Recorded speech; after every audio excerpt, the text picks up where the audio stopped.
Welcome to The Explainer. All right, today we're tackling a big one, debt. For most of us, it's just a part of life, but for the whole economy, it's like rocket fuel. But what happens when that fuel tank gets a little too full? We're going to dig into the data and find out exactly when debt goes from being a helping hand to a heavy anchor dragging us down. So let's start with something you've probably done recently. Every single time you swipe that credit card or take out a loan for a car, you're not just buying something. You're actually helping the economy. It feels good, right? It drives spending. But what's the catch? Is there a hidden cost to all this borrowing? Okay, first up, let's look at the good side of the story, the powerful, positive case for debt. Because when it's used the right way, credit isn't just about convenience. It's practically rocket fuel for economic growth. And let's start with a really big number. Check this out, $145 billion. According to the American Financial Services Association, that's how much consumer lending adds to the U.S. economy every single year. That's huge. And we're not just talking about money shifting around on a spreadsheet somewhere. That $145 billion, it supports the real-world jobs of nearly 840,000 people across the entire country. All of that is powered by us, the consumers, taking out credit. Now, if we break that number down a bit, you can see that the lion's share, we're talking over $125 billion, comes from people financing cars. The very vehicles that get us to work and move goods to stores. But hey, personal lending plays a really crucial role too, chipping in over $20 billion all on its own. So what does this all really mean? It means credit isn't just some abstract number on a bank statement. No way. It's the engine that lets a family afford a car to get to their job. It can be a financial lifeline for folks who might not be able to get a traditional bank loan. It literally fuels our economy from the ground up. Okay, but that's the sunny side of the street. It's only half the story. Because when we pull back from our own personal loans and look at the big picture, well, we see this massive storm cloud of global debt that's been brewing for decades. Just look at these charts. They come from a 2014 speech at the Bank for International Settlements, and man, did they tell a story. So on the left, you've got total debt in advanced economies. See that red line at the top? It just keeps going up and up, even after the massive 2008 crisis.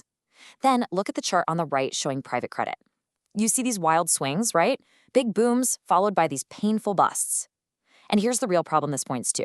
We're piling on more and more debt, but we're not getting the stable, sustainable growth we need. Instead, it's just leading to more instability. And this isn't some new, shocking discovery.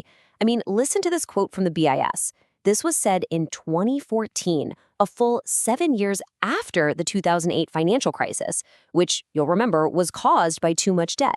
And even then, the problem was actually getting worse, not better. So, you might be asking, why? Why does this keep happening? Well, a big part of the answer is this thing called easing bias. Let me break it down. When the economy tanks, what do central banks do? They rush to cut interest rates, right? Makes borrowing cheap, gets people spending. But when the good times are rolling, they're always a little slow, a little hesitant to raise those rates back up enough. And that creates this long-term cycle of cheap money, which just encourages everyone, governments, companies, you and me, to borrow more and more and more. All right, so how do we square this circle? Is debt this amazing engine for growth, or is it a global threat? How can it be both? Well, a really groundbreaking study from 2017 finally connected the dots for us. What the researchers found is that debt basically acts like a sugar rush for the economy. You know the feeling, right? You get that quick, fantastic burst of energy, but you just know there's an inevitable crash coming later. And here's exactly how that plays out. In the short term, say the first year, when we all take on more debt, we spend more. And that's great. It boosts consumption, it creates jobs, the whole shebang. It feels awesome.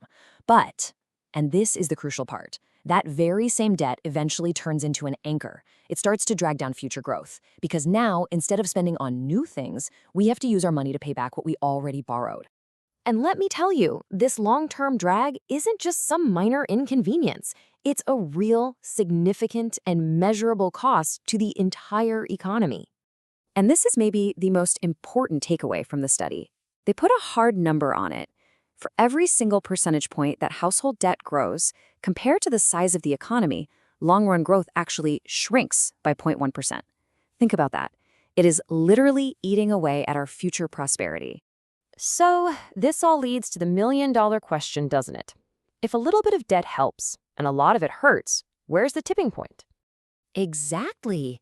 At what point does that debt turn from rocket fuel into poison? When does that awesome sugar rush end and the nasty crash begin? Okay, so this study found the first big warning sign. Once a country's total household debt climbs past 60% of its entire economic output, its GDP, that's when you start to see a real drag on consumer spending. It's the point where people start to pull back and tighten their belts. But here's the real line in the sand: 80%.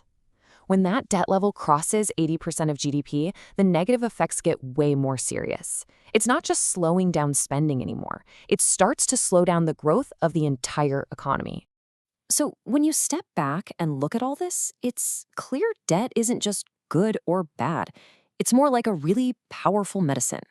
The right dose can absolutely help an economy, but too much can be toxic. And the big challenge for policymakers and for all of us really is figuring out, how do we get that dose just right?